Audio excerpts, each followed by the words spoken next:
Magandang umaga po, magandang tanghali, magandang hapon, magandang gabi, mga kaantingero-antingero ko dyan.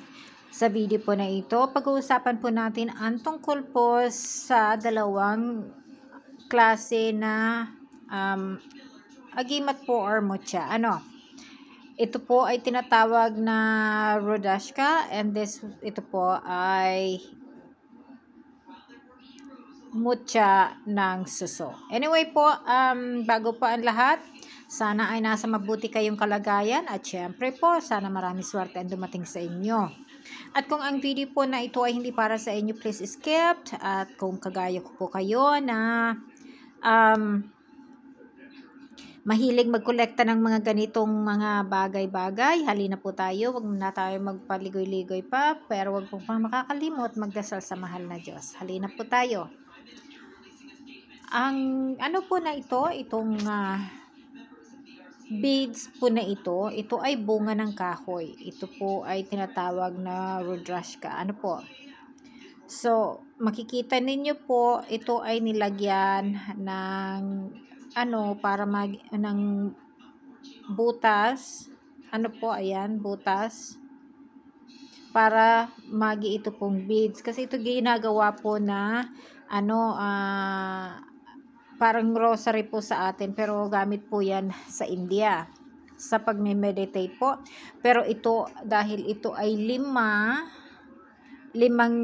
phase po, kaya ayan, 1, 2, 3, 4, 5, kaya tinatawag siya na maganda sa pagdala ng pera.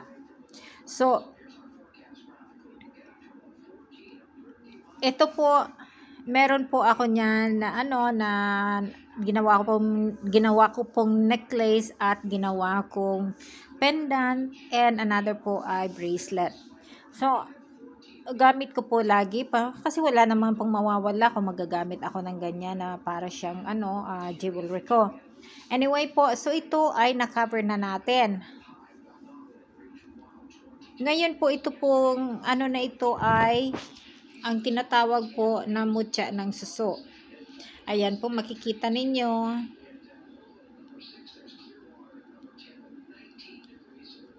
So, tinatawag po ito na carnelian. Ayan na po, carnelian po itong suso. So, suso po ito na ginang carnelian.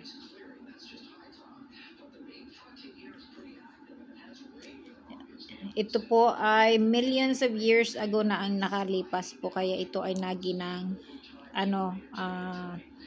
crystal po. Ayan, tingnan po ninyo. So, alam po naman po natin na ang mutya ng suso ay napaka mahalaga po sa larangan ng mga antingero-antingera dyan sa Pilipinas. Sa paniniwala po natin na ito ay magdadala ng sobrang swerte, pangontra sa katawan at sa anumang pong bahagi ng masasama pagdating sa larangan ng paggagamot. So, ayan po, makikita po ninyo na ito po ay iba ang kulay niya. Ito ay light at papunta po ng dark. So, para pareho rin lang naman po ang tagal ng nila, ang edad nila, pareho po sila, lahat po sila ay naging carnelian na. So, isa po na antingero at isang antingera ang mananalo po na magkaroon po ng isa nito at isang suso, mutya ng suso, isang tag-isa po, So, kasi po, nagkakailan po ang meron ako nito. So, nakaswerte naman po ako, nakatsyempo ako na bigyan ako ng ng kakilala ko. So, pag siniswerte talaga tayo, So, nilalagay ko po ito sa bulsa ko, meron po ako sa bag, at meron po ako sa pitaka. So, pero kung gusto po ninyo, kasi isa lang ang mabibigyan ko, Gawin po ninyo itong pendant, ilagay sa ano para pangontra sa kahirapan kasi ito po ang carnelian po ay napakaganda. Isa po sa huhugot ng swerte. At ang suso po ay talaga po naman na sadyang maganda para sa ating kakayahan pagdating sa agimat. Anyway po, yan lamang po ang video ko ngayon. Sana po ay magustuhan ninyo at let me know po kung ano ang experience po ninyo sa mga ganitong bagay. Thank you po. Bye for now.